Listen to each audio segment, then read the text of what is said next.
Happy Sunday, legends. Welcome to episode 108 of the Aussie OCR podcast, where today I'm going to be talking to the recent winner and still champion of the Asia Pacific region for Spartan Race, Liam Mckenzie, who's patiently waiting on the other line for me. So I'll bring him on screen now. Liam, how are you, mate? I'm good, mate. Yeah, Sunday, one of my favourite days of the week. Good day to reset and just look at what you've achieved for the week and take it easy. Family time. Yeah, 100%, mate. And you've got a new little one there, so everything's going well, mate. Family time's probably changed a little bit for you this year, mate. To be honest, everyone, was telling me, it's going to change. Not going to be training, not going to be racing. But I guess my schedule's flexible enough, being a personal trainer, where I can work in the morning, come back, and then most of my recovery time, which I usually would do mobility on the floor, is now just kind of spent with the little one. So it hasn't changed too much yet. So I'm crossing my fingers, hoping that it kind of keeps going that way. But I think you just work around your environment and you adjust what you need to get done what you need to get done. So. Yeah, 100%, man. And look, we're both coaches, so we work with people who say, I don't have enough time and I don't, all sorts of excuses come up. But I think you make time for the stuff that's the priority, and being in the trade you're in, you can find a balance. And that was one of the things that I wanted to talk to you about today, because obviously you've gone full pro now, and that's obviously. I've seen your performance jump up to the next level as you've done that. So how much has that been able to contribute to, you being able to find a better balance and manage a family and still be an athlete? Yeah, for sure. I guess it was on the cards for years, and it always came down to financial. Like, am I financially going to be able to sustain myself to go professionally? Am I financially going to be able to support my family and everything that comes in, and cost of living's gone up, and it has been a challenge. But I think after coming back from the US, which was my recent trip I did in June, July, where I was there for 2 months, I had 2 months of just solely worrying about like training, eating, racing, stuff like that, and my performance increase went up, like in my metrics and stuff, while I was in altitude. And I was like, hey, what's going on? I'm in altitude and 20% less oxygen, and I'm running just as well, if not better, than I was while I was working 5 days a week running a construction company. And I put it all down to stress. I think in the end, it's a stressful, I guess it's a stressful environment to be in, running a construction business, and the pressures of COVID and material delays and all that kind of stuff. And I was just like, I don't want to do this anymore.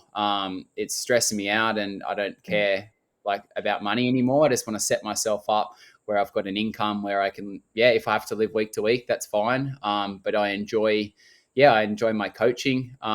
So I think I only probably was coaching about 15, 20 athletes prior to going to the US, maybe a few more, but came back and I said, I'm going to put my energy into this now, because I love doing this. So I want to coach more people. I changed up my coaching platforms too, so it was more one-on-one and more intense, I guess.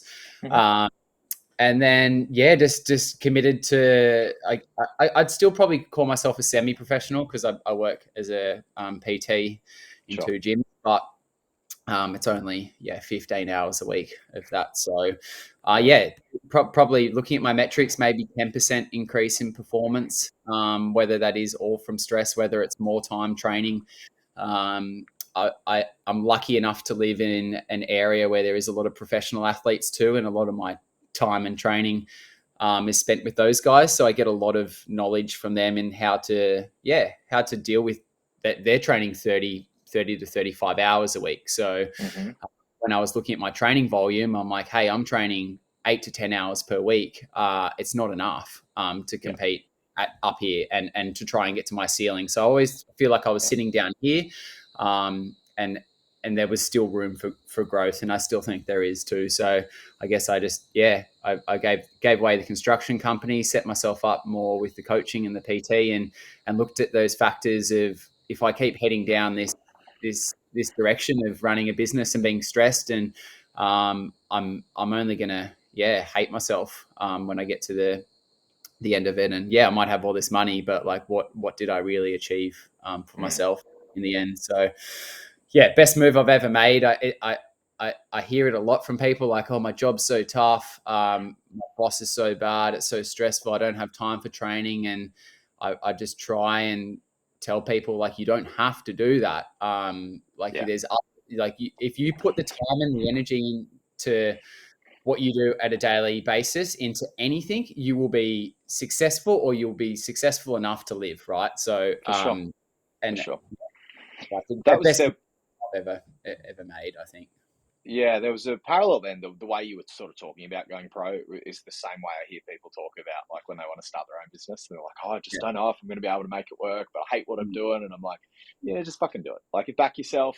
Obviously, don't be a dickhead about it, and upskill yourself and educate yourself as much as you can and work hard. But a lot of the time, that's when you find people who get truly happy, when they just follow that passion and do what they want to do. And another thing that's sort of part of what you said is something that I say to clients as far as them getting their own results out of coaching, right?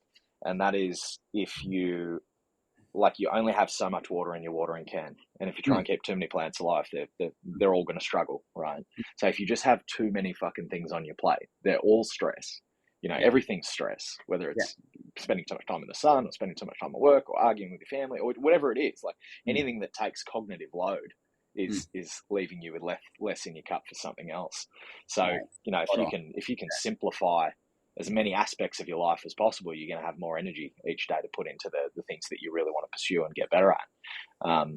It's definitely been the case that I've seen with yourself. And do you think it's the hours that you're training, or is it just the stress? Do you feel a lot lighter mentally? I think it's a combination of everything, to be honest. There's a bit of everything in there. It's not just the stress. I think the stress is a big factor. But I have changed the way I've been training. I've changed a few things. I've always been a holistic athlete, so I always look like anyone that follows me on Instagram knows that I jump in the ice bath, knows that I do mobility a lot, knows that I do a lot of grip training. Like, I look at the whole picture. And I think I've just slightly altered that in a few different areas too. But I've also put myself under more, I guess I've put myself in more situations where I've had to, I'm probably out of my league a little bit. Like, I raced the Queensland state champs, probably a month ago or something like that. And to put it in context, like, the guys winning these events are running like sub 14 minutes. So like, they're running 2:45 pace, 2:50 pace, ridiculous pace. Like, a pace you probably hold for like maybe a kilometer, maybe a mile. Yeah. And I didn't even qualify for the top heat, but I qualified for one of the heats, like maybe heat 3 or something like that. And I was like, I am totally out of my league here. Like, I'm fast, maybe for an OCR athlete or a trail runner, but I'm not fast when you put me under on a track situation, which is flat. Like, that's an Olympic sport, right? So but I went up there and I smashed a massive PB. I think I could have ran faster. So it was mentally overcoming that I'm not fast enough to be there. I'm going to go there and give it my all. And I think, like, so many years of like aerobic training and stuff, like, actually worked to my favor, because I was probably sitting second last until the last mile, and then the rest of the guys started to fall apart, and I think I finished in like 4th or 5th or something. So which I was pretty impressed with. So I think, like, opening up those avenues of jumping in with like track athletes, I've gotten a lot faster over the last probably 6 to 8 months at least, maybe a year. And just altering up a few things in my training. So I was lucky enough to get to train with guys like VJ Jones and have conversations with guys like Ryan Atkins and like the best in the sport. And it's interesting to hear what they're doing, which was not too far off what I was doing. But I guess I picked up on just a couple of 1% here and there, which all add up in the end. So I think it's a combination of everything. But I think, like, if I was to look at the biggest percentage into why performance has increased, it would be knocking out that stress to the point where, okay, I enjoy going to work in the morning now, and I enjoy helping people on their fitness journeys, and I enjoy online coaching. Now I actually have the opportunity to train 2 to 3 times a day. Like, that is ridiculous. I never had that time to do that. And it sounds ridiculous to like maybe some people, but when you do put yourself in situations where people are training as their profession, that is not ridiculous. It is, I wouldn't say expected, but you do have the time to do it. So like, not all my sessions are going to be like full noise, like zone 3, zone 4. I might just go for an easy jog in the afternoon. I might do 90 minutes in the morning, 30 minutes in the afternoon. I might go for like an easy ride. I might go for a swim. Like, I just have that time now to do that, which I never had in the past. So I think that's probably where it is. And on top of that too, mindset. I've always had a strong mindset, but now I think there was a period, especially 2019, where I was happy to get on the podium. Like, I was happy to get on the podium. The podium was the goal. The goal's not the podium. The goal's to win. Like, I'm going to every event. I'm winning. Like, I'm there to win. If I'm rocking up, I'm there to win. And I think that comes with experience too, and confidence. But I think that's something that you need to really dial in to your week too. You have to have as strong a mind as you do as your physical performance. So like, I'll use an example at APAC. Like, I was walking around doing a warm up. I'm hearing excuses left, right, and center. It's too hot. Haven't been training that much. All this stuff from like elite guys over Pacific, and I'm just going, I've already beaten these guys. Like, these guys are already counting himself out. Like, my game plan is like, go hard, make them hurt so badly that they think they're done halfway through that race. And even if I was going to blow up, I still had a bit of a game plan to a pace that I could kind of hold. So I had a pretty strong game plan going in, but mentally I'm going in and I'm so confident. Even if I don't win for the day, my mentality for the day is like, I'm going out there to crush these people. Like, I'm not going just, I want to crush them. I want to take their souls. I want to run one of the fastest times at an APAC. Like, it's just, you really, and you look at the champions in all sports, and it's common across every sport. It's not like Matt Fraser. I'm not going to come and just beat these guys once. I'm going to beat them 5 times. Like, you across anyone. So it's like, you just have to have that confidence in yourself and your ability, and especially if you are kind of competing, at those championship events. Like, that's the mentality you got to bring in. Yeah, I think you said that to me straight after the race. I said, "How'd you go?" You said, "I just stayed ahead of enough of them. Like, I stayed just far enough ahead of them to break them, and just be comfortable there." Like, it's it's amazing to watch an athlete like that, and just seeing the discipline that you take in your approach. I know we were both in Phuket a couple of days before, and I said, come catch up with us for dinner, and you're like, no, mate, I'm just going to eat my fish and rice and do my thing. And no, mate, I get it. You're there. I'm there for a holiday, and I'm having taken people on holiday. You're there to do your fucking job, man. And it's different, and it's different when it is your job, and it's you if you're a carpenter and you don't do hardly any carpenting, you're probably going to be pretty fucking shit at it. So you're an athlete, mate. You've got to live it and breathe it if you want to be at the top level. And seeing you go and do, say, running events where you're going to be a little bit out of your league because you're going against highly specialized athletes that are specialized in something that you are not specialized in. And if we flip that the other way and all those guys turned up in an OCR race, you'd beat them with an embarrassing margin.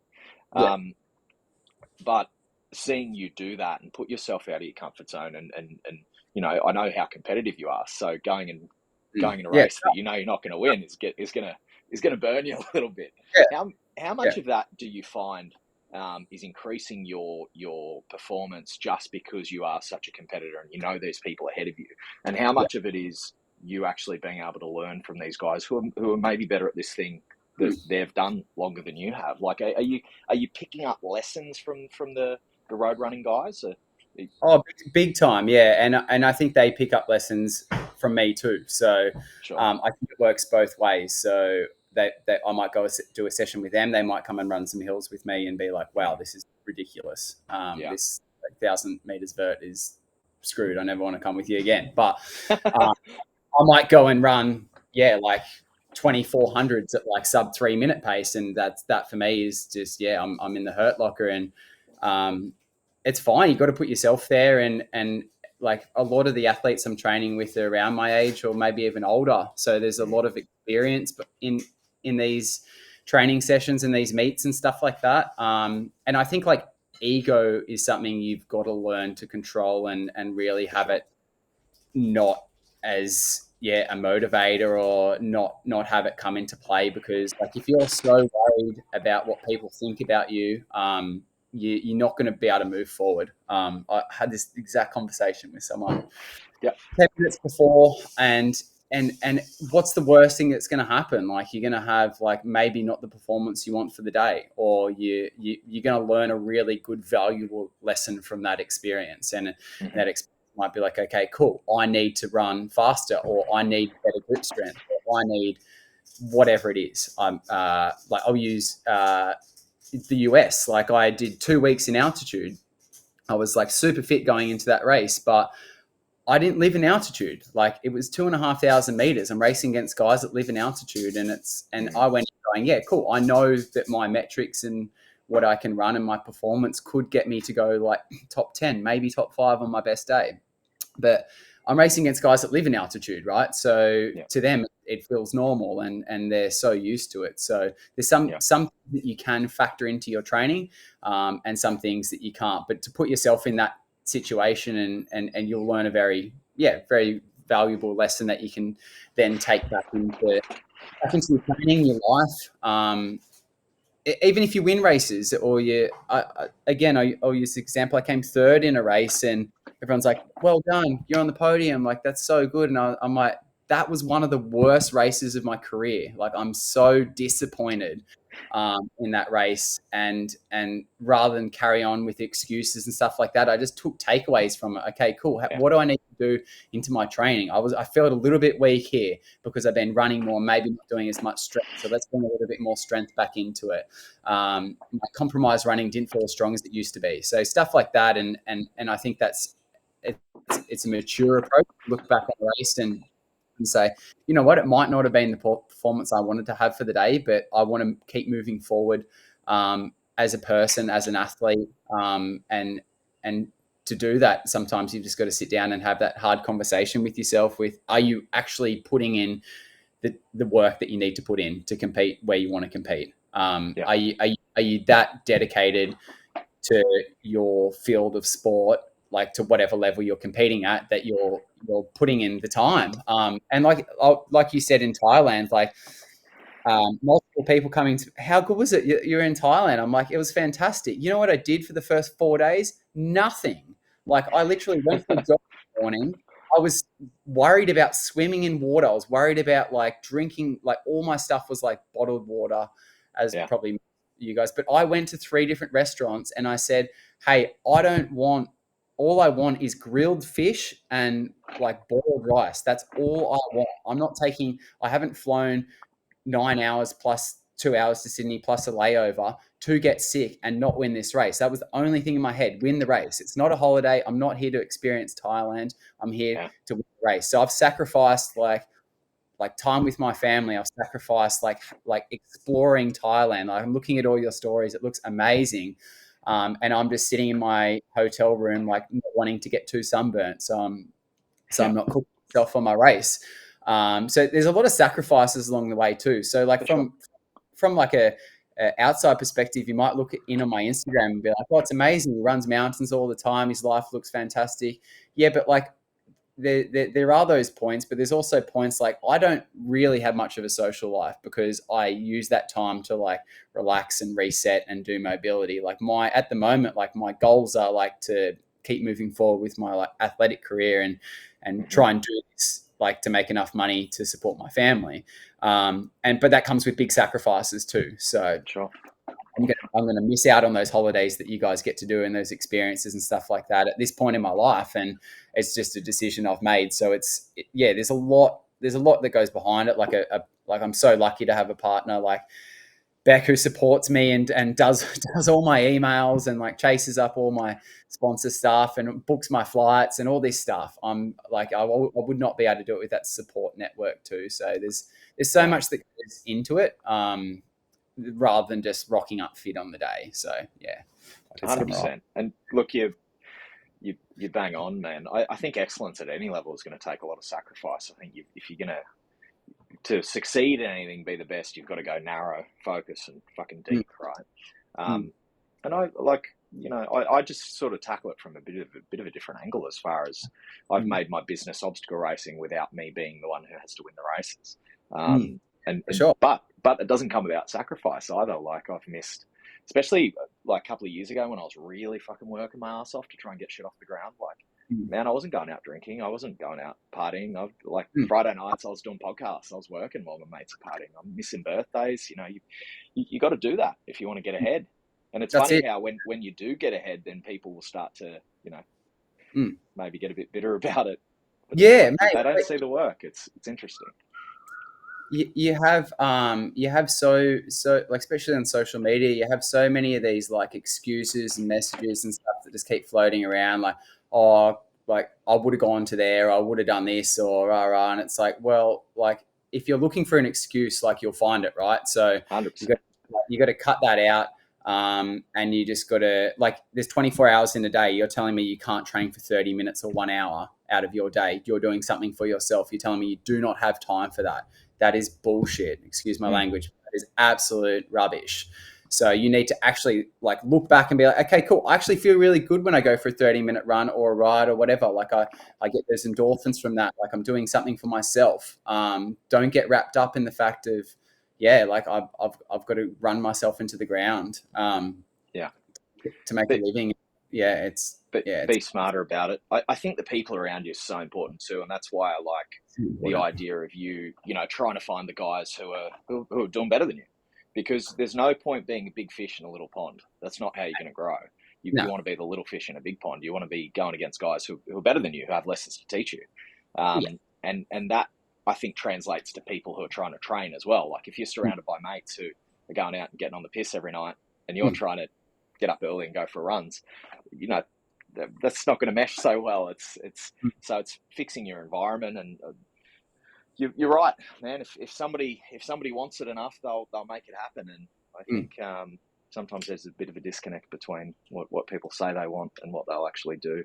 But I mean, that's what people like us are for, to sometimes give them some reality checks and help them work it out. Mate, I've been watching all these comments pop up, and I haven't had a chance to say it, but welcome to everyone jumping on. We've got a couple of guys who are jumping on live, a couple of people watching. Donna's here, Dazza, Matty Breeden, Andrew. I'll try and get through all these.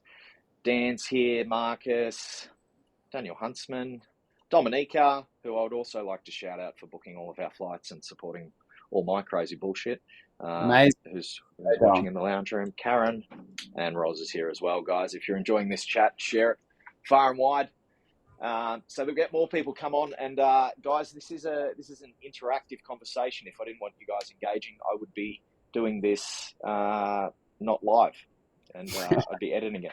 So live is a little bit riskier, it's a little bit rawer, but it means that you guys can ask us questions in real time that we can answer. So if you guys want to pick Liam's brain about anything, let us know your questions. I didn't actually check if there were any questions in the group. I'll run back on that point in terms of, like, like, in terms of me putting myself in a position where there are people that are better than me. And it's probably the biggest reason why I wanted to go across the US. And I say this with, like, utmost respect for the athletes in Australia, but there is such a big gap between the top three guys and the rest of the elite field at the moment. And I think that has really the last couple of years, in particular the last couple of months. So I think, like, for me to move forward with my career and also to get more sponsors and stuff like that, I had to put myself in a different position where maybe I wasn't going to win these races comfortably, or maybe I was going to get, like, embarrassed in a race. But I had to do it, and that was the decision, like, to go over to the US and really experience that. And, like, I did have a lot of good races, so I didn't really experience too much of it. But I did also, have, like, a tough race in Utah on the altitude, and basically learnt some big lessons that day. But it also fired me up to race a lot more internationally next year. Like I'm sure we're going to touch on this today, but the level of events in the US, the highest, like that's pretty much like the soul of the brand OCR. Like the scale of the production, you mean, as far as Yeah, like their events are just the fucking amazing. people, to put it into context, like I rocked up to a race, and we had our own, like at a ski resort, we had our own space. We basically walked in, like the bathrooms were like gold taps, and it was ridiculous. I had my own table with like a massage gun. I had bananas. I had fit aids. I had all this stuff with my name on there. Wow. You mean like as a Spartan Pro, like that's what they sort of set up? Pro, yeah. Jesus. Yeah, it was like the first time that like I actually felt like a Spartan Pro. And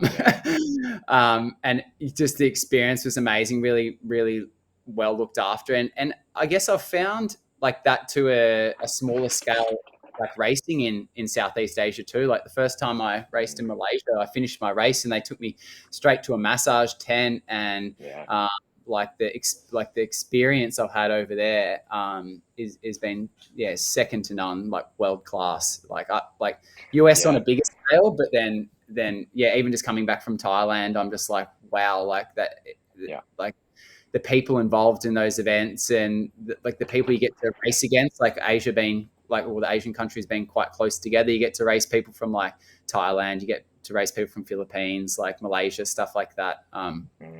It kind of lit up a bit of a fire for me. Like I really enjoyed racing on the Gold Coast, but it was also starting to feel a little bit stagnant. And I think that's pretty natural, not having many events in Australia, but also what I touched on before is like the level of competition is only getting worse.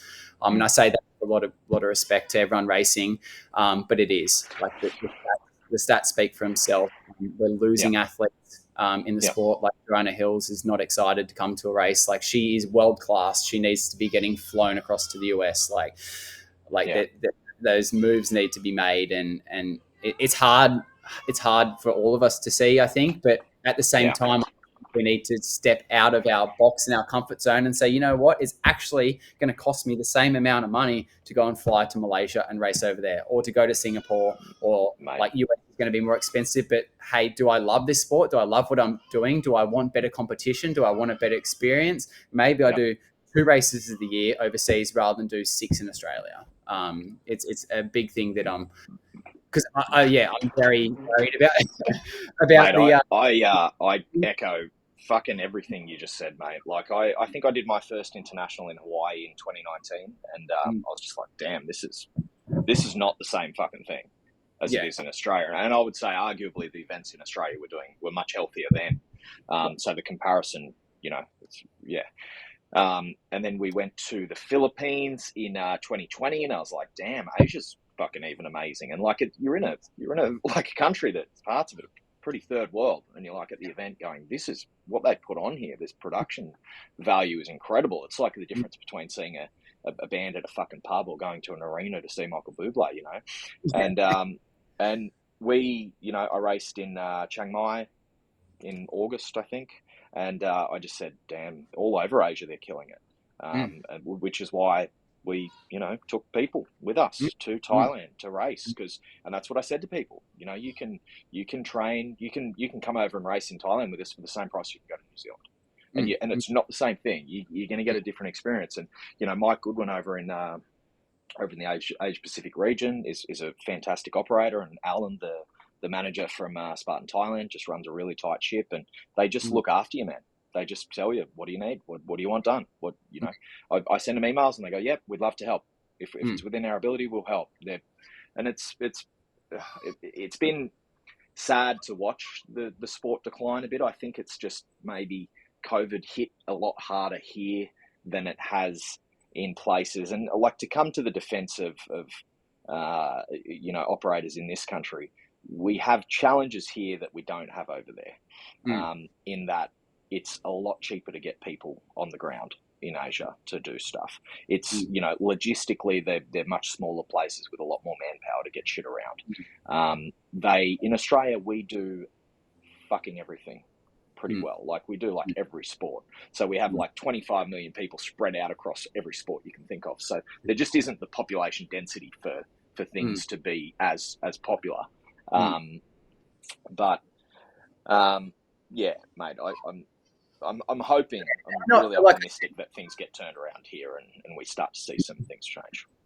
Yeah, not taking it away from the experience in Australia, but I think like a lot of people don't look at that as an option. So I guess I just want it to be out there as an option.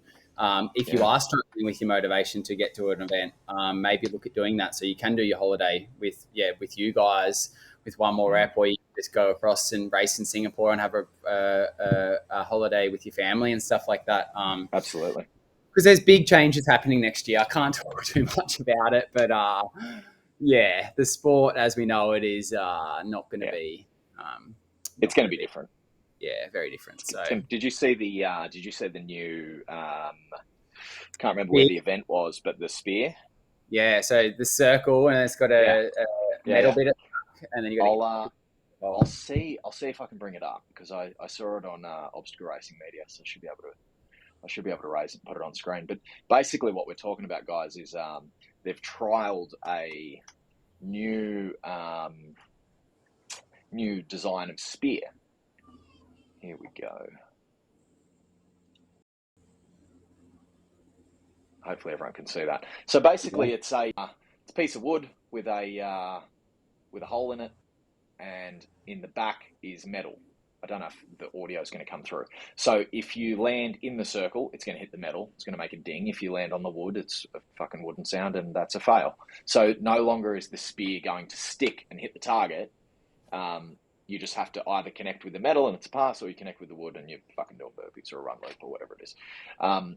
But yeah, this is obviously going to eliminate the thing that I have seen happen where like elites will throw a spear and it'll land and then fall out. And like, you know, I was at archery. I was at an archery Christmas party today and I shot the bow and it went in the target and bounced out. Like shit like that happens. So this is going to eliminate that. And for me, I think on the elite side of things where you guys have got eyes on you at the front of the race, I think it's going to be a lot better. And I think maybe when we get to like crowded open waves and age cat waves, it's going to be like, oh, did it ding or did it hit wood? I didn't hear it. It's too fucking loud. Like, so we'll see how it pans out. But what are your thoughts on it? I hope it comes across to Australia as like the flow-on effect seems to miss us a lot of the time, which has been hard racing overseas when we didn't have a tire flip and took years to get to Twister. So I hope it does come across to us. I can speak about this part because it's been released. Like next year, there will be a pro race on the Friday. Whether or not it'll be in Australia is still to be decided. But basically, the pro field is now a 3 kilometre race. So, which is very on a Friday. On a Friday. That's interesting. So Friday night. Yeah, Friday evening, Friday night.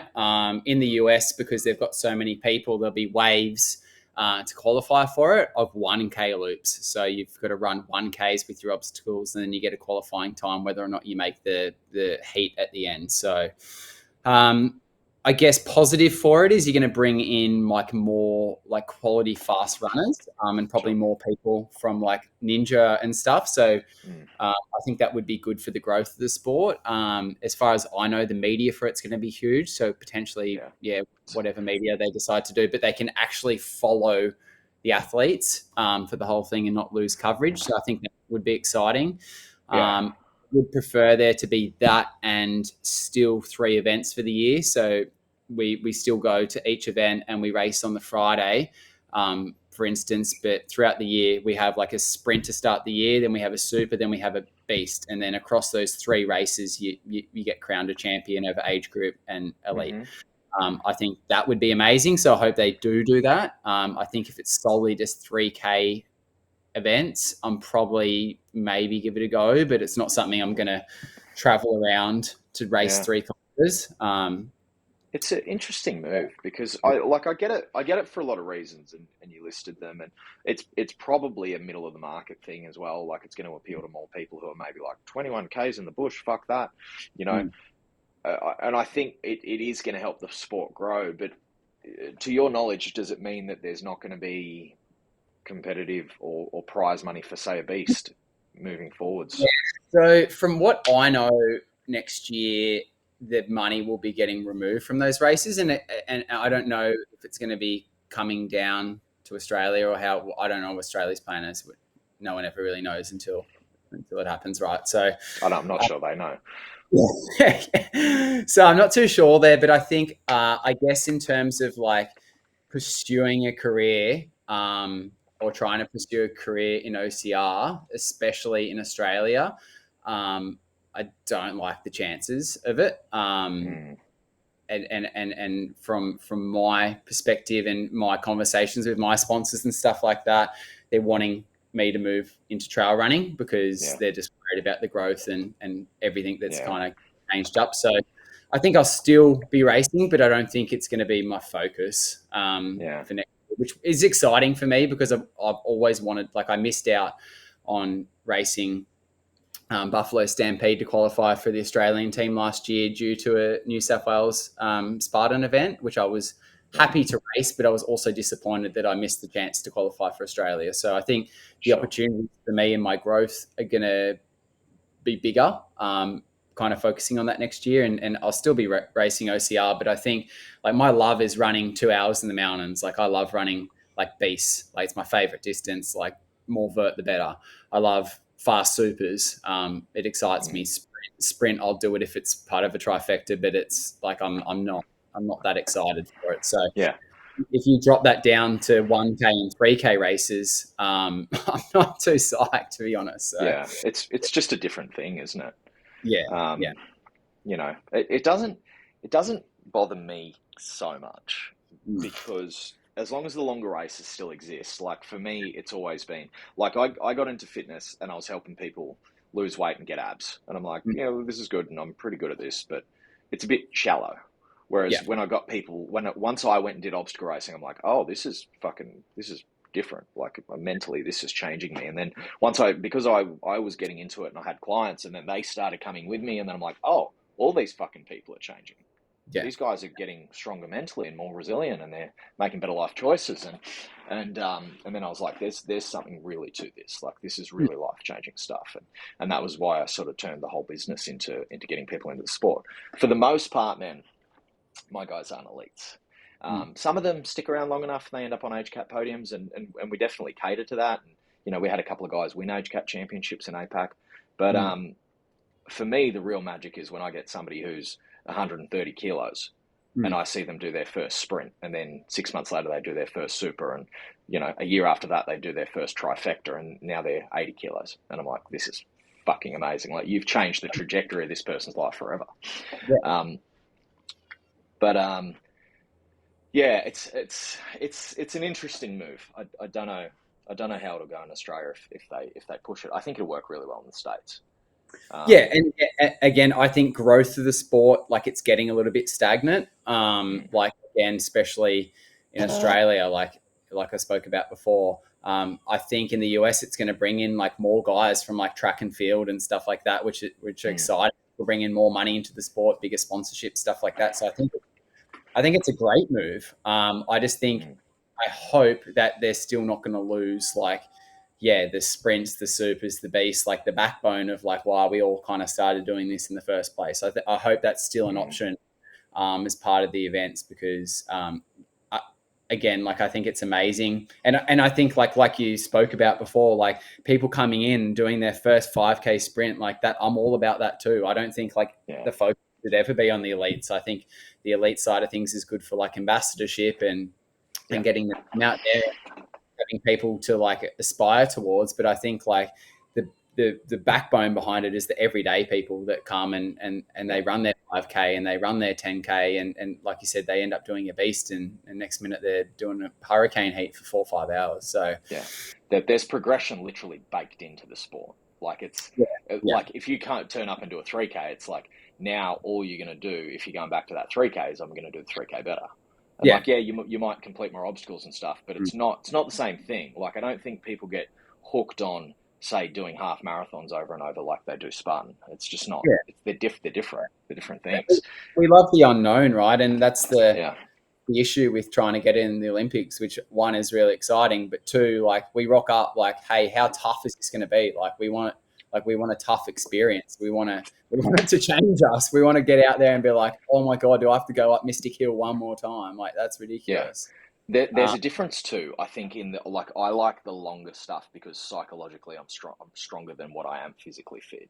So like if I do a 5K, I just can't put on the gas. But if we do a 50K, you know, towards the end of the super, that's when I'm overtaking people. That's when I was just reeling people in towards the end of the super because I'm obstacle proficient. It was wet, but as people are getting tired, they're starting to take their foot off the gas, and that's where I'm stronger. And there's just not enough time in a 3K for them to get that fucked, you know. Where I start to warm up, I'm like, oh, there's the finish line. Yeah, but it's just a different thing. We'll see what happens. Like again, I've told a lot of people you can't focus on these negatives. Like it's out of your control, and so you either want to do it or you don't want to do it. Otherwise, go on Running Calendar Australia and you'll find 2,000 events for the year that you can go and do a trail run. You can sign yourself up for whatever you want to do, like an adventure race, like you guys have been doing. Like there's so good things you can do. There's a lot of ways to test yourself, man, for sure. Yeah, and I think it's just partially because, you know, we've all been so passionate about this for so long, and now there's a bit of a changing of the guard and changing the order of things, and we're all like, fuck, we want things the way they used to be. You know, it's emotionally invested in it, and it's hard to step away, but especially when you train people that are emotionally invested in it too. It's just one big emotional roller coaster. So a couple more people joining us. Dora. Matty Day, who he ran a 101 at APAC. He won his age cap, but he was quick. I think he would have come in 8th. So he was there ripping it up. Tanya, can I shout out to Matty Day? I actually just posted a little video that he got for me at the start of that race, and I think it speaks to my my mentality, my game plan. Like I think I was in 3rd place 100 meters into the race, and then like usually I would not worry about going out that fast at the start, but you got a really good captivating video of me overtaking 1st and 2nd, sending it over the wall, and the rest was history. So thanks, mate. Appreciate any video footage that anyone gets. He's a good egg, mate. He's a good egg. He was with us in Phuket, and he's just a unique individual. He just had us laughing the whole time, and he's just got a vigor for fucking life. Like he just turns up every day so happy and energetic, and you know that type of energy is contagious. It's magnetic, so he's a good operator. Matty Breeden says it's a fucking mountain, Liam.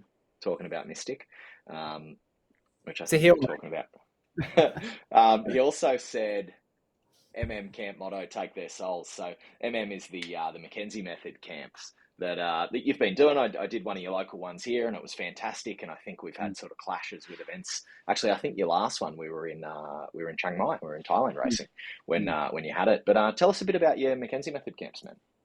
Yeah, so I guess like we started them again to bring people on an experience where we show them what we do on a day-to-day basis, and how we do train as an athlete, as a semi-pro athlete, as a pro athlete, whatever it is. So you're at our first event, so it's like, okay, this is how we do our strength training. This is how we recover. This is our focus towards nutrition. Let's do some breath work. Let's do some ice bathing.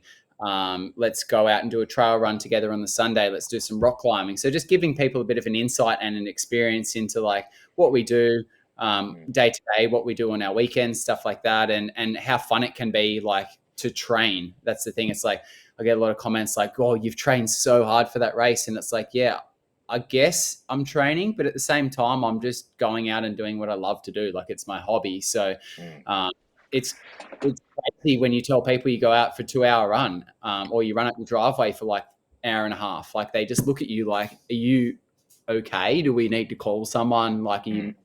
And you're like, well, yeah, maybe I could speak to a psychiatrist every now and then. My family's tried to have a few interventions for me. You know what it's like. Do you need a fucking hug or something?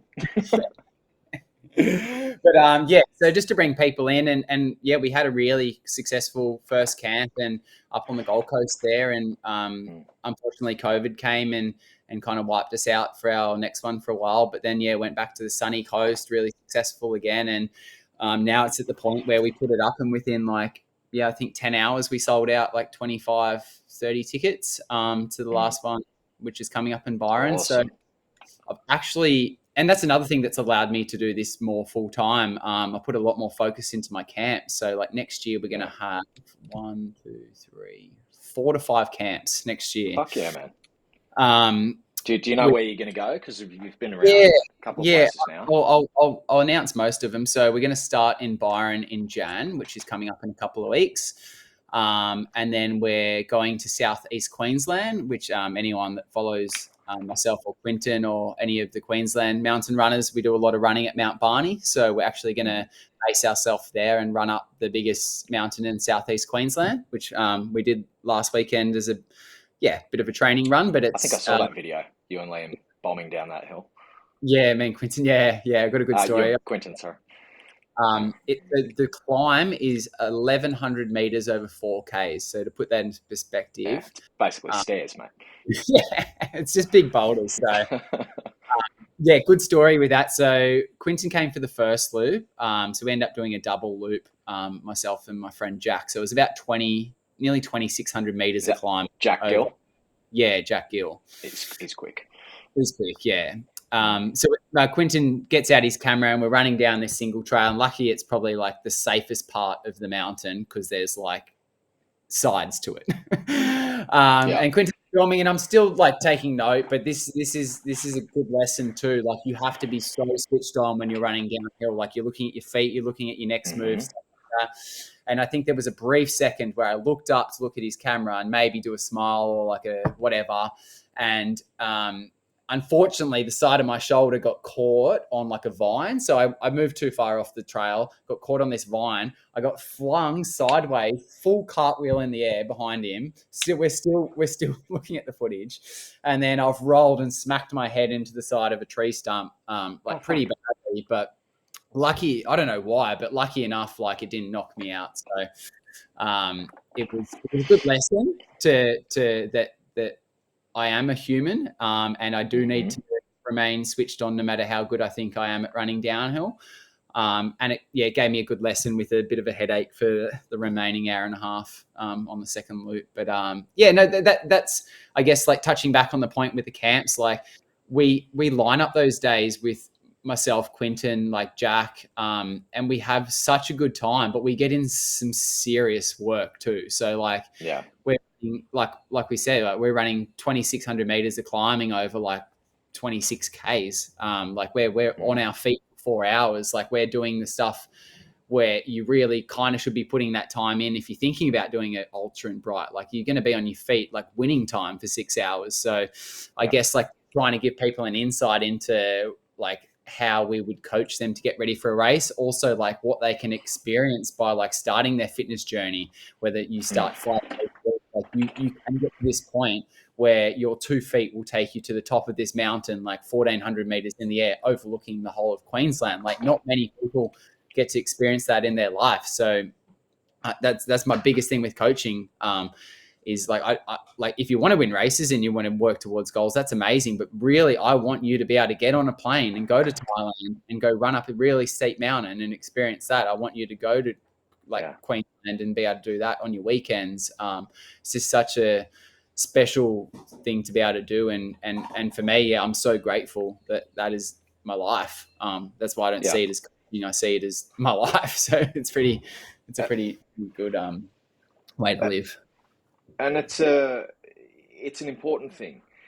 And you sort of said, circling back to earlier in the conversation when you were talking about how much time you now have to train, and it's not always like super intensive sessions, right? You might just go for a jog, and you might just go for a ride or whatever it is that you're doing, or a swim, and that's when it becomes your lifestyle, when your way of life is movement and exercise. And it's not always like I have to go to the gym for 45 minutes and do this work and this rest. Like, because I'm the same, man. When I have a good balance and I have time and I just fucking 11 a.m. on a Saturday, I'm like, I might go for a skateboard, or I might just go down to the beach and have a swim, or I might just go for a cruise and listen to a podcast. I'm not really burning it super hard, but my performance goes through the fucking roof. Yeah. And the same thing, instead of going, I'm just going to go and run hills at the same spot I always go hills, let's go for a hike somewhere that I've never been and check out this new cafe, or let's go like tie an experience into the training. And now you're living life. And this was part of like when we took people overseas. It's like we're trying to get people to do experiences that they normally wouldn't do. And get people out of their comfort zones. And it was interesting because we ate a lot of food in Thailand because it's fucking delicious. But we didn't really train. Like there was one or two sessions where we trained, but everyone who came back said, I've lost weight and I'm fitter. And like and it's like, because we moved every day, we were moving, we were fucking snorkeling and we were walking and hiking and just checking things out and, you know, zip lining and riding ATVs. And that's what we do. That's how I live my life. Like I'm just always moving, and that's why I stay fit, you know. And if you can get people to reframe that, it's not, you don't have to train all the time. You just have to change what your life is. Like what do you frame as fun, and the results come. And you've said a couple of times now, like about doing things that you might have knew you were going to be out of your depth, or say you're running down a hill and you lose that focus and you trip, that you are always failing forwards. So it's like, okay, that didn't go to fucking plan. That went horribly wrong. But what is there to learn? What can I take? What can I extract out of that so that next time I don't make the same fuck up? And I think that's one of the things that puts you where you are, because you're learning. You're learning as you fuck up. And 100%. you know what's that Wayne Gretzky quote? You miss 100% of the shots you don't take. Like if you're never putting yourself out of your comfort zone, you're never gonna have those opportunities to fail and learn. Yeah. Like even our camps, the biggest message I was getting was like, I don't think I'm fit enough to come to your camp. And I'm like, do your legs like work? Like, cool, they work. Have you done a race before? Like just as a background question, you don't need to have done one, but our camps are not around like, and it's not an elite camp. It is like, we want you to have an experience that you've never done before. Like we had people climbing to the top of Mount Feathertop, which is like one of the highest mountains in Australia, like 1,500 meters gain, like up in the snow, like never seen snow before. Like that's stuff that like, yeah, I just want people to experience in their life, and if I can help them take those steps along the way to get there. And yeah, 80% of my training is doing that stuff. Yeah, 20% I fine tune with a bit of speed and a bit of grip stuff. But yeah, 80% of that time is literally exactly what you just spoke about. Like I'm just active. I'm out there. Like, I might be running because I love running, but I might just go for a hike, or I might go for a swim, or I might jump on my bike. Like it's all aerobic training, like, which is like sole base of like what you need to be able to race or like train. Like you're just building your aerobic system, which we do for our whole lives. So 100%, mate. 100%. Great point. Couple of questions. Scotty Shepherd, Spartan's photographer. Matt, what is your favourite Michael Bublé album? I like all of his his swing stuff. So like Fever, Moondance, Sway. I'll put something on my story later, mate. We'll do some karaoke. Me and I have no idea. I saw him a couple of years ago in Sydney's. Yeah, fucking pretty good. Dora says, shame for obscuring Liam, but great for you. I think she's talking about when we were talking about, just the state of things. Karen's saying Feathertop was amazing. Was up there in the snow with you. Marcus saying, is there a Mckenzie Method camp in Victoria next year? Did you list one off? No, so I'll just go through the locations again. So we try and not visit the same location at this point because there's so many locations to go to. 100%. So Byron will be January, which is sold out. We're about to release tickets to Southeast Queensland, which will be still deciding the dates, but we're looking at April, May, maybe about May for that. And then we're going to go to Tassie. So we're going to go. Actually, I'm not going to say where we're going in Tassie, but we're staying in a spot which is 1,500 meters above sea level. So we're going to be mad. We're going to be deep in the snow, stepping it up a little notch from the snow exposure we had in Victoria. And then we're going to finish the year at a close international location. So beautiful. I actually, when you first listed it off, I was writing down the time. So I'll probably pull out a screen grab and put it on my Insta Reels or something, if that's okay with you. But sure. so I did miss what you were saying the first time. But mate, so you're going to get people deeper into the snow, which is cool. Yeah. Brings me around to Andrew's question he asked a while back. Liam, I love the ice bath video question. Ice baths, how often, how long, and how has it helped you with your training? Okay. Lot to unpack from that. I would say on average, let's say 3 times a week. Let's say 3 to 4 times per week. At the moment, it's summer, so it's a lot more. Big takeaways for me with ice bathing are mentally, it really, at first, it really tests me. So kind of pushing my barriers in there, and I actually was doing it wrong by trying to stay in there for too long. So scientific studies have shown that 3 minutes in there is enough exposure. Anything past there, you're not really getting much more benefit from it. So you might be training yourself mentally a little bit more, but I did do a 10-minute ice bath, and my ice bath sits between 1 or 2 degrees. So it's pretty cold. It's full of ice. There's a diminishing returns aspect, right? So like Yeah. you do a bit, it's fantastic. You do more, it's slightly more fantastic. Is it worth the torment? Is it worth having hypothermia, which is what I got? I literally just sat on the couch freezing for like 2 to 3 hours. And I actually, that happened to me after running like a long race. So I think my body was already in stress, and then I stressed it out more. So to summarize that, I would say 3 minutes is great. If you need to work your way to get up to there, just go like 1 minute. Make sure you're doing some breath work before you get in there. It's going to be a lot easier. There's a lot of stuff out there with Wim Hof, and even just solely doing some box breathing in and out of your nose, 3 seconds in, 3 seconds out. But the studies are 11 minutes per week give you a ridiculous amount of health benefits. Andrew Huberman put some good stuff out about that. He Talking did. about that specifically, I think he did podcast directly about it.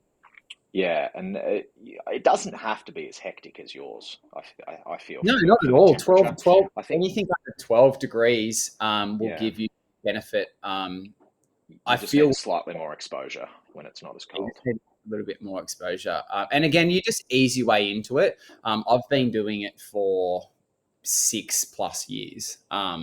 So it's, and never gets really easier because it's always cold, and it's always going to kind of sting a little bit. But mentally make a new person. Physically, it will bring more blood flow to areas that you won't get as much, like around your ankles and those areas that wouldn't really attract much blood. If I have done a really big session, or it's been a big week, or I've done like a trifecta weekend or a 50K, I'll actually do 3 minutes in the ice bath, and then I'll do 1 minute in the shower. So that way I'm basically bringing the blood to those areas, and then the hot water is actually flowing that blood around the body. So 3 rounds of that. But just easy way in. You can buy a chest freezer online for $300-400. You could buy a secondhand one for $200, and basically it's as simple as filling it full of water, turn it on, freeze it till you get a layer of ice over the top. You can even set a timer on there too to do the pop-ups. But I usually set mine overnight, and then in the morning I've got like a big chunk of ice through there, smash it up with a hammer, and it'll sit with ice for a couple of days depending on how hot it is outside, and top it up if I know I'm going to get in there in the evening. I've been meaning to do so I get up in the morning at 3:30 for work. So I've been meaning to start to do a few morning sessions in there to just test myself a little bit mentally, because I wouldn't say I'm getting comfortable, but I think getting in there at 3:30 in the morning is really going to kind of make me for it. So that's the next little slight challenge I've got for me. It's been really cool to see more and more places start to focus on this recovery aspect and getting a lot more holistic about things. Like you've got literal recovery centers that are popping up that have all these facilities and ice baths and all sorts of different stuff, and compression boots. And you came up and did a session with me at EMF at Narang. And did we do sauna cold plunge while we were there? Smashed ourselves for 20 minutes in an AMRAP. Yeah, so they're usually they're set at about 8 to 12 degrees, the cold. So there's like magnesium cold and hot plunging pools, and it's good, man. I like I like, because we've got the big pool there as well. So I like jumping into the pool. I'll swim like 4 sort of hard laps, just to get my heart rate up, and then get straight in the sauna for like 10 minutes, and that just keeps that heart rate up. And then I'll get straight in the cold and just sort of rinse, repeat that for a while. And I find that to be quite nice and bearable. It's a bit more bearable getting out of the sauna into the ice, to be honest. But For sure. Just to touch quickly, so we're actually in planning and starting construction for I'd call it an intimate fitness retreat. So it's going to house. It's mainly focused around couples, but there will be opportunities like if you do have a small family to come. But I don't think you can really see out. But sun's there. At your place, you mean? Yeah, so in our backyard, we're building a space, like an open plan space with like bed, like big skylight in the shower. But the main focus behind it's going to be for a couple of things, but mainly recovery. So there's going to be a space where it's going to be a yoga area. So there's going to be yoga up on the TVs. There's opportunities too to bring in a yoga teacher for the day. So if that's a package you want, there's opportunities to have me as a guide for the day where I can take you out trail running, hiking, whitewater rafting, mountain bike, all that kind of stuff. So yeah, it's something I've been working on for a while, and that's cool. We're also going to have a sauna and ice bar, so that's going to be tied into it. But yeah, really just kind of want, again, just to really hone in on that. You can come away for a holiday and be active, but also really focus on like your mental side of things and your recovery. So you could come and if you want to come out for a guided tour for the day, come out with us. If you just want to, if you're really stressed out from work and you just want to get away for two nights in the mountains, you come and you chill out in the space and do your saunas, do your ice bathing, whatever you want to do. So more that's to come. Amazing, mate. That's awesome. Do you know any timeline? Hoping for March. March nice. will hopefully be the opening. I think we should be able to nail that on the head, but I'll release more on that and see how we go with everything. But it's been in the works. That's cool. So pretty pumped. Yeah, nice. That'll do well, man. I think it's the timing's right for that type of thing. People are starting to care more about it, and it's good to see. It's good to see that more holistic approach. Let me know when it launches, and if I can shout it out on my socials and give it a help along, we will. I'm worried, mate. I've had 30 people message me already saying they want to book it. It's a fucking pretty good problem to have, bro. It's much better than the problem when you work for yourself and you don't have enough work. That one keeps you up at night a bit more. For sure. Yeah. Maddie's saying, thanks for that shout. Awesome win. Ended up putting on weight on the trip. All right, look, you didn't have a lot of weight to begin with, Maddie. And I did see your post-race eating after you absolutely fucking killed it and demolished your race. So, fair call. Nice, mate. Dora saying good luck with the retreat. Marcus giving you a shout out as well. Maddie's saying no problems with the chili though. Yeah. I'd use the disabled bathroom so I could hold the fucking rail.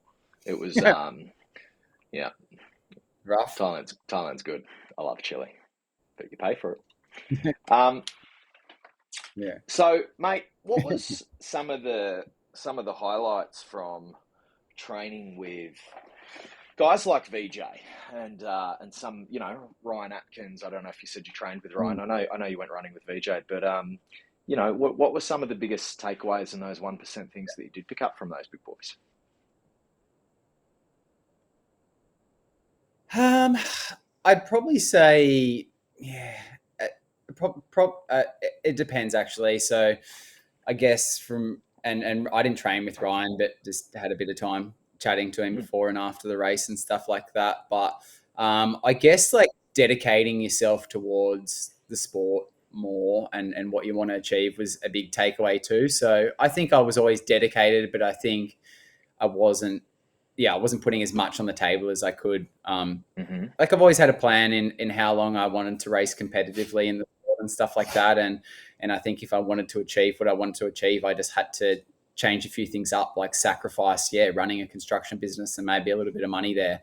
I guess takeaways from VJ were like adding just more speed and actually training with the track crew and stuff like that, which he has had a lot of time doing and stuff. So good takeaways there, but also I would say the biggest takeaway would just be like treat yourself as a professional and pursue that if that's what you want to pursue. So I was quite surprised, to be honest. Like I was like, these guys are going to murder me in training. And VJ did murder me at the track, but they were all very, very impressed with my trail running abilities and especially my hill running. So I think that gave me like a big bout of confidence to go back home and knowing that I can run uphill. I can run like better than some of these guys uphill.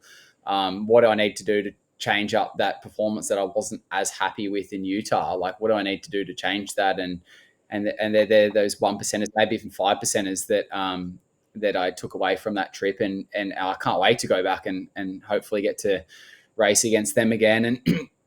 And a big conversation is why am I not going to world champs? And and I would love to race the best in the world, but to be honest, like doing the maths, it's like close to $10,000 like US for me to get there, multiple flights with accommodation, and is that running on sand going to be my best showing at a world championship event? And that's another thing. It's like, and especially from DJ, you need to fine tune yourself, and you need to rock up to those events that like you do want to do, those events like you do want to win, rather than just try and burn the candle at both ends, running around like a headless chook, racing every second race. And again, this is coming from an elite side. Like I think it's amazing to go out and race every race if you're doing it for fun and you worry about like how it's going to affect your training. But from like an elite side, you've got to put the time in with like the aerobic volume, even though it might just be going out for hikes and runs and stuff like that. Like your hours per week have to be up there.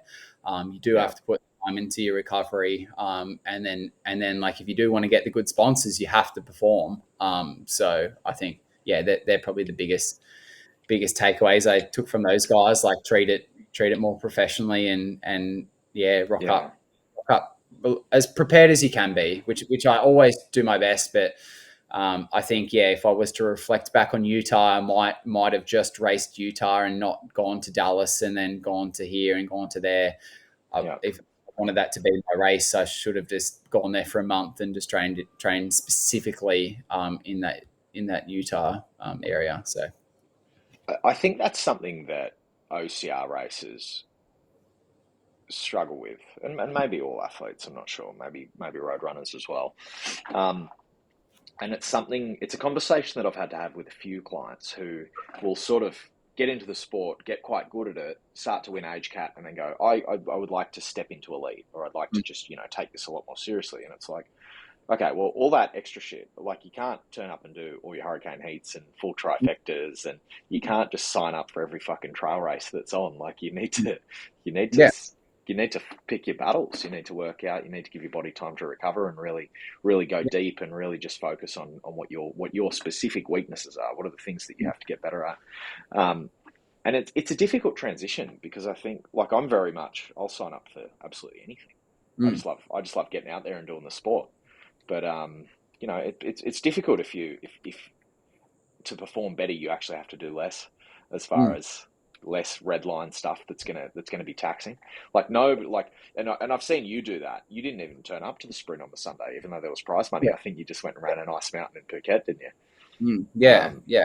And that was a tough call, but like the call for me too was I break my year down, and I coach this to my athletes too. I break it down to like A races, B races, C races. So the C races are the ones you're going to do for fun. Don't put a focus on like your result. Go up, like treat it as a training run. Your B is going to be something that you want to do well, but again, like your sole focus isn't going to be towards that. Maybe you might have to skip the B if there's an A too close to it. And A is something that you're going to put all your effort and your time towards. And for me, I wouldn't say any more than 4 races per year would be like as the maximum that you'd want to kind of set up for an A race. So for me to go to Thailand, it was like, I'm racing the championship race. Like that's what I want to do. And Yeah. And I did battle with the fact of like the sprint on the Sunday, but I spoke to like two people that I really value their opinions.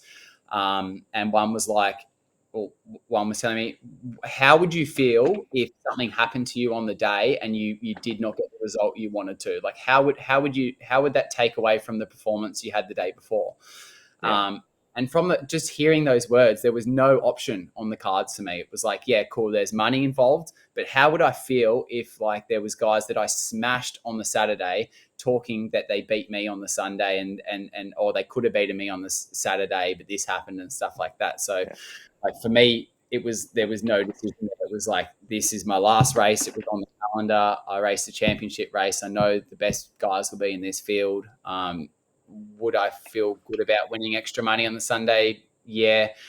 Would it really make me feel much better than having a good performance on the Saturday? Probably not. And for me too, I had, like I mentioned before, I had days of doing nothing in Thailand, and I really just wanted to go run this mountain all week, like, staring it at my door, and I'm like, if I run the mountain now, I'm gonna feel like a little bit depleted for my race, but like I really want to go and run that mountain. So I had a fantastic day on the Sunday, just running and swimming and getting massages and just like it's a big day, right? Going to a Spartan race too. There's like you got to wait around for the presentations if you're lucky enough to get there, and then there's everything else that comes with that if you do well. So I just wanted to treat myself.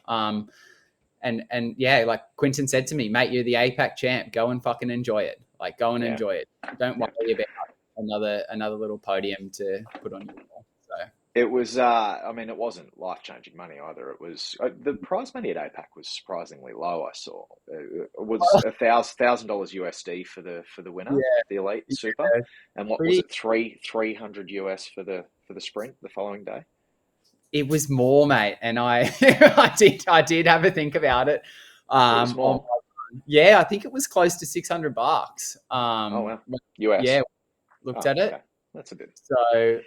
So conversion was 1,500 Australian for APAC and then 600 for the Sunday. So, and I think the reason they did do that is to get the people back on the Sunday, which makes sense. Like 100%, get the guys back doing the elite race on the Sunday, and I think that's fantastic. But yeah, I just think like speaking to those guys, I really value their opinion, like my own personal goals for the year. And that's a sacrifice too. We keep coming back to that sacrifice. It's like I sacrificed probably going out and having a really good race on the Sunday, enjoying myself on the obstacles again, like catching up with everyone. It was a sacrifice.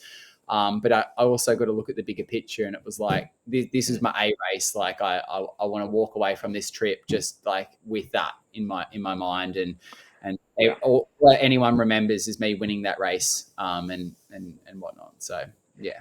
I mean, and there's always the chance that somebody would have come in on fresh legs and kept you on your toes a bit more, and you might have taken a risk and rolled a fucking ankle. I mean, you probably weren't going to roll an ankle on that course, but you just get too dizzy. Maybe pass it out. Too dizzy through the switchbacks. What were your thoughts on the course, mate? I put a race report out, and it was interesting. And it was interesting that like I wasn't a fan of the switchbacks at all, but I spoke to a few people who were in like the competitive heats. They're like, I could see where my competition was, and I was like, sure. What were your thoughts, man? I think that was one of my comments. Like it was good to be able to see the competition. And I guess a big thing I've done over the last year is I try and take myself out of the picture. And I'm a mountain runner. I love to run uphill. Like I thrive on that. Was I a little bit disappointed when I saw the course? Yeah. But do I see it as a challenge? Like, do I see it as a bigger challenge that it's going to be a flatter course with like no hills? Like you're taking out one of my biggest strengths there. So did I debate about going over there a little bit? Yeah, I did. But at the same time, I was like, this is a challenge for me to now prepare for. And at the end of the day, we want that unknown. So it like, could the course have suited like a few people better? And I think that's a point you touched on in your race report. Yes, 100%. Could it suit mountain runners better if we ran up that mountain next to it? Yeah, 100%. But is it still a fast, exciting race with like more eyes on it And I think that was a big takeaway from it. Like there was a lot of people that got to see the race. Like I remember running back into the obstacle gauntlet, and in my race, like there was a lot of people huddling around on the sides. Like the finishing chute and the start chute had like good, like 30, 50 people. Like there was, it was a fantastic venue. It was, in terms of like putting on a production, it was amazing. Would I preferred it to be like in the back of the mountains? Like, yeah, probably. But it's in the end, it's a championship event. You want eyes on the event. You want you want people to be able to stay at the event. You want good food. Like you want good parking. Like when you look at all those things, like it makes sense. And I do agree with the point. It would be amazing if we could have run up one of the mountains for sure, just to make it probably a little bit more exciting and challenging for people. But at the same time, if you're running like red line for that race, you're gonna hurt. I was hurting. If you put everything you got into it, you're gonna hurt. You finish that race saying it was easy. I wish it was more challenging. You probably should have just run faster. So I agree. Yeah, definitely. It's always interesting when people say at the end, "Oh, that was an easy race," and it's like, yeah, or a workout. It's like, how easy was that workout? I'm like, I did the same workout and I can't breathe. So maybe you just didn't give everything you had. And again, maybe that's just a learning curve. Like maybe you thought you were running as fast as you could, or maybe you were just conserving yourself because you're worried about blowing up. But that all comes with experience and training. And I just think like I'll touch back on that point on courses. So I trained 6 months for UTA. Is ultra the biggest trail race in Australia for the year in terms of like. Yeah, I think your audio just went a bit gurgly then, but it was UTA Ultra Trail Australia down in Katoomba is the one you're talking about. That's the one. Yeah, is that better?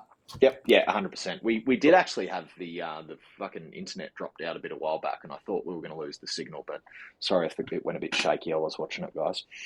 Sorry, what were you saying? UTA. Yeah, so that course. So we obviously had so much rain and landslides and stuff like that, where that event and COVID was like closed. It was like pushed back. It was like shut down, to the point where no one knew if it was going to be on. So I just solely trained towards this race again. I wanted to go out there, try and take the course record, wanted to win the race. A week out from the race, they basically sent out an email saying this is the course. And the course was like half road, still rolling hills, still super tough, like 10 Ks, 300 meters of vert. So not a shy flat course, but on the road. So for a lot of trail runners, like there was a lot of negativity going around, and I was like disappointed. I'm not going to lie, I was disappointed. But again, when I take myself out of the picture, I'm like, to look at the future for the event, like if they don't put this event on, is the event going to happen again? Like, is this business going to go under? That's a selfish view to have, like that the course has been changed so the event can move forward. And again, it was another challenge for me. I'm like, I'm now going into a race where like you're putting half the course on something that's not a strength of mine against guys that might run like 2 to 3 minutes faster than me over 10 Ks.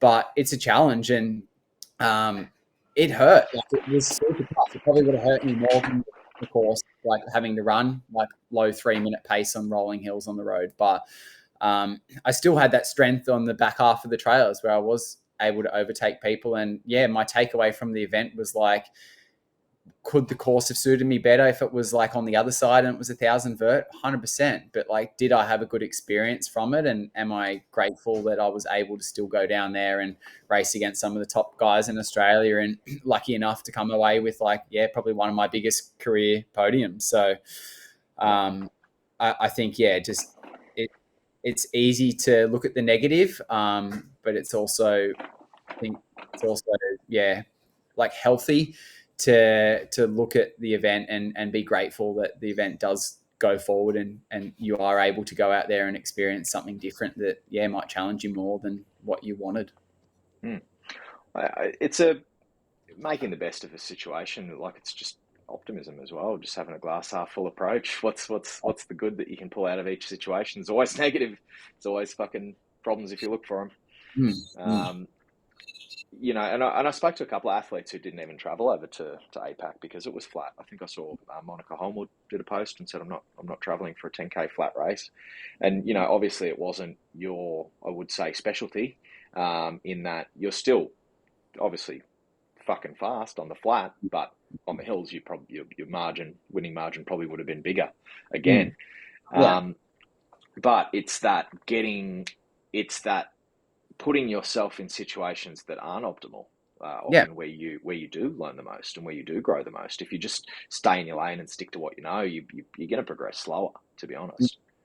100%. And for me, my big thing is like I want to create a legacy of what I have done, and whether that just be, I don't want that, just to be my race performances. I want to be the stuff that I've brought into the community and the sport. And do I want to be known as the guy that selects races that solely suits me to win? Like, no, that's not really what I want. I like the challenge. I like the fact that I am flying, a couple of out, like 12 hours across the world to run a flat super. Like, if I was to design my course, it's probably the furthest thing from what I would design. So I think, again, we go back to that point. If you're looking for an excuse, you're going to find it. So, like, are you best obstacle racer in like Asia if you go to the only courses that suit you?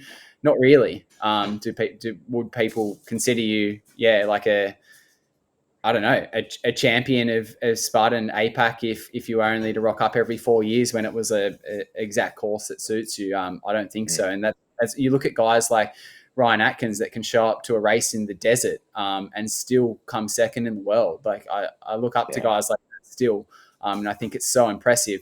Is it more suited for him to run Tahoe up and down a steep hill? Yeah, for sure. But he's still going to like put in the time and the training to get ready for something like that. And I think that like he will be remembered for that versus someone that rocks up for 2 world championship events and then absolutely.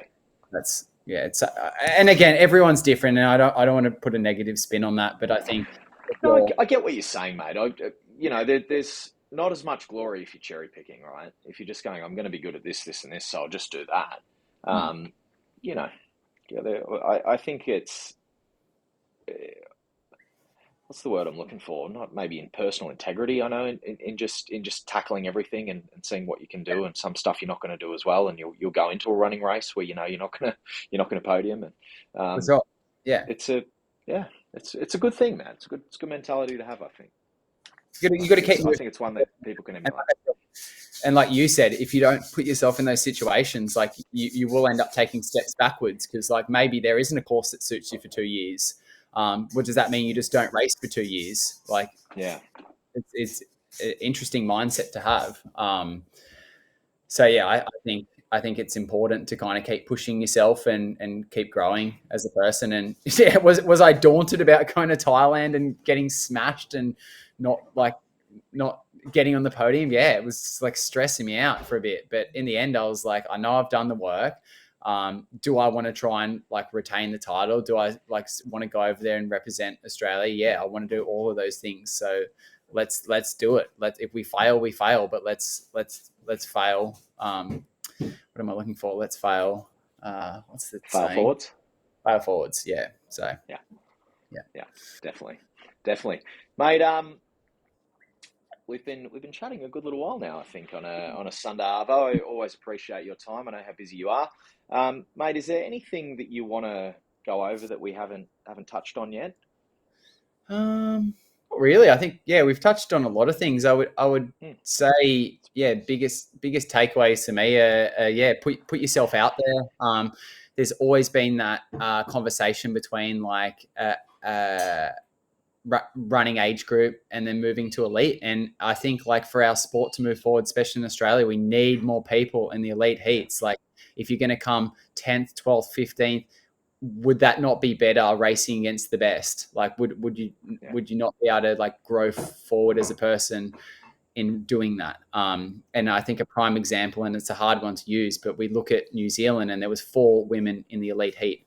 That means one person's not getting on the podium. So if we're going to keep moving forward as a country with elite competitions, like, we need people to start stepping up, and people are ready for that. People people are ready to do that. Maybe it's just a hurdle that they've got to overcome with their mind. And like, maybe it might sting a little bit more a few times, like coming 8th, 10th, 15th, 20th, whatever it is. But if you are determined enough, you can put in the time. Like, hard work beats talent any day. And I swear by that. Like, more talented people might have a little bit of a advantage. But at the same time, like, if you're going to put the time in, like, you will move forward. So if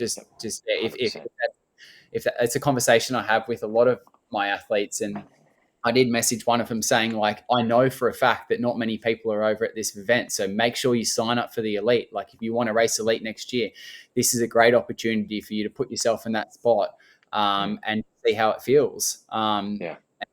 And I think that's just, again, another step to move forward. And that's what I do by putting myself into these track events and myself into these races where, like, it might sound faster that I run like a 1:15 half marathon, but I'm running against guys that run 15 minutes faster than me. That's like a full 5 kilometers for them. So, you're not always going to get like your dream result. But to put yourself in those situations, you're going to grow forward and grow as a person, and then maybe grow in a sport that you are more fine-tuned in, like obstacle course racing for me. Like, it's allowed me to run faster and have that edge. So I think it's an important takeaway to put yourself in those spots and back yourself too. Like, make sure your mentality is strong leading into the race. Like, if you're rocking up saying, I haven't done this, I haven't done that, I haven't slept. Like, if you're already starting to run those excuses, like I said before, like, I was hearing it in the elite field and I'm going, I've beaten you. You know why I've beaten you? Already doubting your ability. I'm not doubting my ability. Like, I'm make sure that, like, if you're hurting, then I'm going to make you hurt more. And again, that comes down to experience, and you can use it as tactics too in people you're racing against. So it's a defense mechanism. I think you're giving yourself an out before it happens. I think it's and it's a sad thing to see, but it does happen. And I've had the same conversations with a few athletes recently about, being the little fish in the big pond. Like, it's people who maybe have been dominating some age cap podiums and clients who, Monique, we've spoken. Monique is a coach who works with me and now the APAC champion for her division. And, she's going to be stepping into elite, or that's obviously what we've been speaking about. And that's going to be a humbling experience, because she's going to go from being at the front to, not being at the front. And that means that's going to give her the hunger, and I've had the same conversation with Dominica, who went over to APAC and ran elite and, didn't make the podium. And then after the race said, would have won age cap comfortably. And it's like, but Dom knows that if she doesn't have that, like, if she's just going to win age cap comfortably, she doesn't have to grind. She doesn't have to do the work. And there's no hunger. So to be better, you have to put yourself in situations where you need to be fucking better. Otherwise, you're going to get lazy. Otherwise, you're going to make excuses. You're going to skip those sessions and you're going to fucking sleep in. And it's it's important. So Maddie's saying aiming top 5 at the GC Super. Mentality is learning how to close the gap against top racers such as yourself and Liam. My favourite lesson from the MM boot camp at the start of the year was to approach certain workouts with purpose, with a race day mentality. Super effective. Mate, and it'll be good to see you in the top 5. And we've started to see you hit a couple of elite podiums. You landed on the Raw Challenge podium, and it's good to see, mate. It's good to see you develop as an athlete over the years. Daniel Huntsman has asked Liam, where can we see Liam racing in 2023, mate? You did say you ran about 4 A events a year. Do you know what you're aiming for 2023? So I'd say the lock-in events that I've got locked in at the moment would be UTA. So I'm going to race that again, still deciding between the 22 or the 50. There's a part of me that wants to race the original course and see if I can have a crack at a fast time there and win that race. Also going to be doing BTU this year, which I've missed a few years, and really excited for the opportunity. So I'm working with a few people towards that race and some exciting stuff. So that's going to be a big focus to win that one. they're bringing over big international competition like they kind of did last year, but to a bigger scale. So it's going to be a world championship event. Running wise, it's going to be Is it really. still tied in with Spartan Trail? Sorry to cut in there. Yeah, I don't know how that really works, and how that whole Spartan Trail system works, but I guess BTU themselves, and I think, to be honest, it's just a money thing. So Spartan put the money in, which brings in more athletes in terms of podium wise. But BTU themselves are like flying in like world class athletes to race, and they want to pick like top against these guys. So really excited for that. And then probably finish the year. This is trail wise, sorry, and then I'll have Buffalo Stampede before that, which will be a sky running race to try and qualify for the Australian mountain running team. So what would that get you, the Australian mountain running team? What's that gonna? I'll get to compete, I think, at Austria, running for Australia. So wow. Australia so the difference between sky running and mountain running is the elevation. So to put into context, when I raced in 2021 and came second, it was 18 kilometers with 15, just under 1,600 meters of vert. So it was basically 600 meter climb up, back down 600 meters, 600 meter climb up, back down, like over a good course. But that's the stuff that really kind of lights my fire up. I guess OCR wise, been chatting with Mike and stuff about heading over to Southeast Asia next year and doing potentially their series, or at least a few of their series. Yep.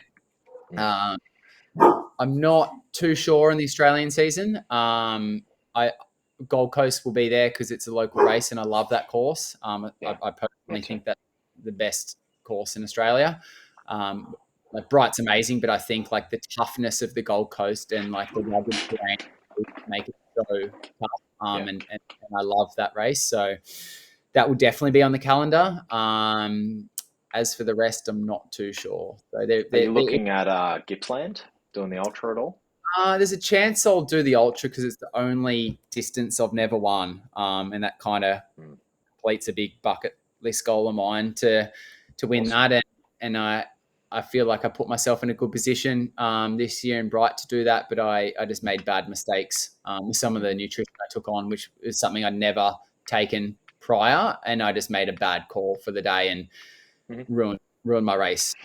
With most of us have learned that lesson. Yeah, we took the wrong thing on the day, and mate, I don't know what I was thinking, but basically, long story short, I was starting to cramp a little bit because I wasn't taking on enough salts. I was like, "Oh, I'm feeling good. Just like I'm smashing it. I'm doing well."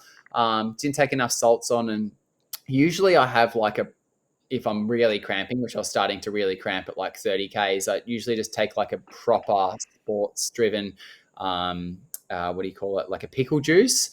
But I forgot to prepare that and order it. So I just went to Woolies the night before and bought like a jar of pickles.